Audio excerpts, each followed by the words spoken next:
दूध उत्पादक शेतकऱ्यांच्या मागण्या जर लवकरात लवकर दखल घेतली गेली नाही, अधिवेशन चालू आहे, अधिवेशनामध्ये तोडगा काढावा आणि जी लिटरला 10 रुपयाची लूट चालू आहे त्या लूट जर थांबवली गेली नाही तर येत्या काळात पालकमंत्री असलेले दुग्ध विकास मंत्री राधाकृष्ण विखे पाटील जेव्हा सोलापूर जिल्ह्यात म्हणा किंवा या भागामध्ये येतील तेव्हा त्यांना शेतकरी मुरघासाच्या खऱ्या अर्थानं वाट्या त्यांच्या गाडीवर टाकल्याशिवाय स्वस्त बसणार नाही एवढे शेतकरी खवळलेले आहेत।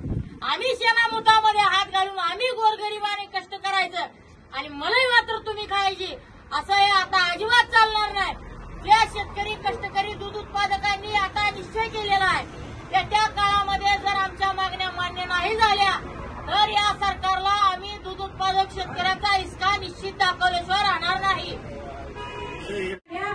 आज गाडीमध्ये 20 रुपये 40 रुपयाच्या बिस्लरीच्या बाटल्या ज्या ज्या चौकात उतरल तिथं गुलाबाच्या हाराशिवाय हार नाही आणि आम्ही इथं शेणाच्या वासात एका गुट्टीला आलोय। आम्ही आता हे काही सहन करू शकत नाही। लक्षात ठेवा, पालकमंत्र्यांनी